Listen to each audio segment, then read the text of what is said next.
Alright, y'all, real quick. Not from the same crate, because this is my haul for today. This is something I got from the store. Hey, you want them? Go ahead and grab them. They're out back. Sweet. Thank you.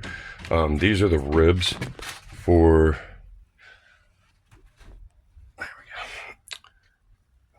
These pieces of plywood that I have here were log splitter crate that it came in. These are the ribs from that. What I plan on doing, and yes, I do have to remove a boatload of staples, as you can see here. These are heat treated and kiln dried, so these are non-chemical. And you can look that up. You can look up the information on Google. It's HT, KD, I think. Some places it's something else, but as far as I know in the States, it's HT, and then KD. But anyway, that being said, the frame, the ribs for the crate, for the log splitter crate, are going to go up on here, up across here on all the ribs, all the way down. Down at the end, I am going to have to, hold on a second, these ribs stick lower than where this meets the ceiling, and that right across, hold on, right about across there, just above the door frame. It's not enough, so I have to put some like a bracer or a spacer, I mean, not a bracer, but put spacers across, bring it down a little bit. What I'm going to do, and again, I know it sounds ridiculous, but I'm removing all the nails from the pallet wood. I'm not going to completely enclose this. I'm going to leave space in between them, and the reason for that is with these vans, they're very prone to moisture buildup, especially if you don't have an exhaust fan. I do kind of hear you're sitting on top of where the fan is. You're sitting on top of the frame, or the bulkhead frame. The pallets are going to be, I'm taking them apart gently so I can reuse them all, removing the nails. I'm going to run them through my planer and get them sanded down. Not a whole lot of sanding down. And then I'm going to put a very, very light coat of wax on it. Just enough to give it a slight seal to it. I really don't want to sand it a whole bunch because it's going to get dinged up in here. That being said, I'm going to run slats with, I don't know, I'll figure out the spacing. The spacing will kind of be determined by the amount of pieces I have right now, because, or I'll just go back to that store and see if they have any more of these types, because if they, I'm trying to keep it all looking the same, where as close to possible. Anyway, yeah, that's what I'm doing. There's that. The rest of this would just be sped up if I showed you, so you already know how to see. Yeah, pallets getting tore down. It's privateer, y'all. Have a blessed day.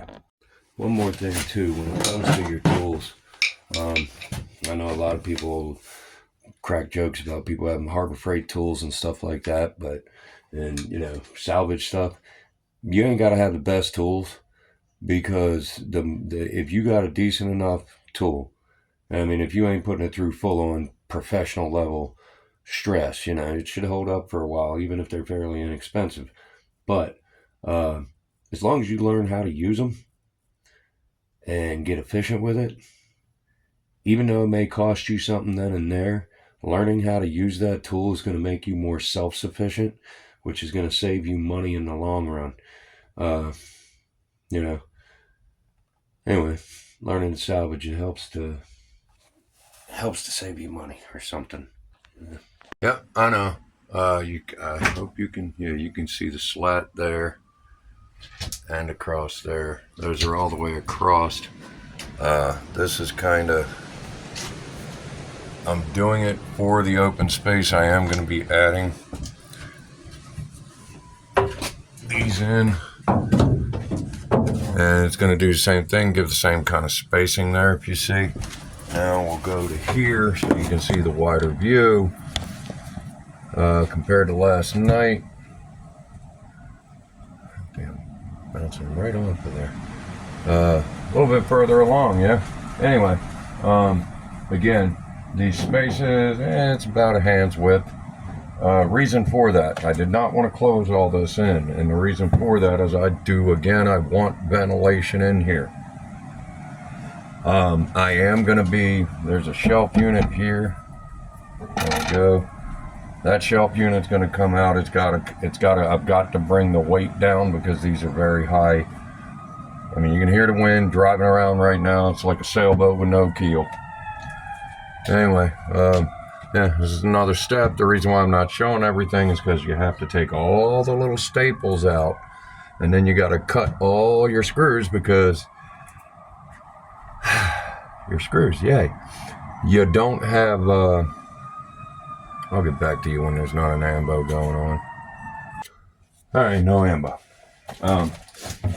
Again, it's a pretty tedious process because you got to use the multi-tool to get all the staples out. And then from there, I have to cut these screws down because no, I'm not going to go buy another box when I have God knows how many of these. So I'm just going to cut these down a little bit. That's what I've been doing to put the screws in and run it. Anyway, I'll be back. Okay, let's address it. Yes, I look rough. Yes, it looks rough. Here's the thing. It's not meant to look pretty. I don't care if it looks pretty, and I was thinking about it. I did not want to take all that time. I decided to put it up rough, but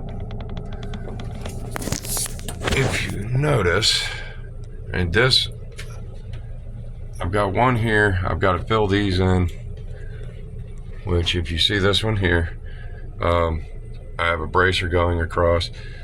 This is for these vent holes on purpose, and also I need, how many? Hold on. 5 of them left to fill in, and then it'll be done all the way across.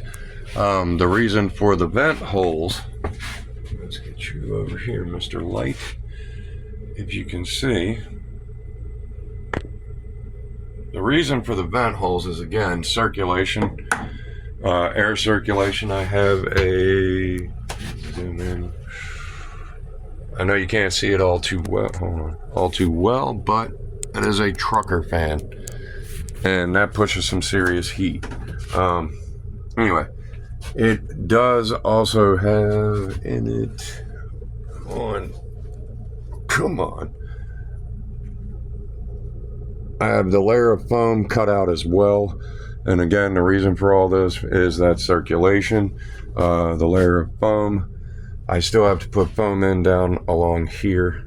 There we go. You can kind of see my finger in there, shadow, all that. Yeah. Anyway, still got to put some foam in across this back one here. But for the most part, it's, again, it doesn't look good, but acoustically it actually works very well. And that's kind of the point of it, is to knock that down. And I do believe that with that fan going, it'll just help, you know, with the holes in it for the circulation and all that. And again, it looks rough. It really does. But it does what I need it to do without adding a boatload of weight. At best, I would say the weight that I've added to include the foam would probably be about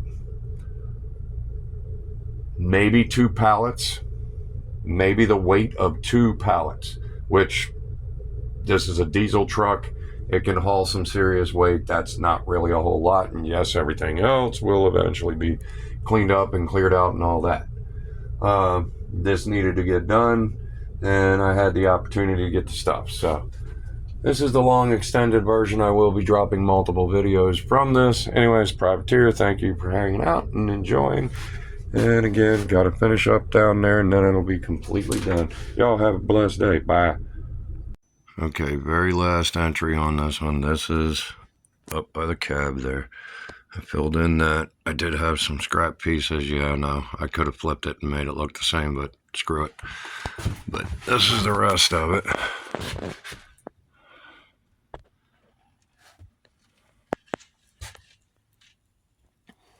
And again, I understand it looks very rough.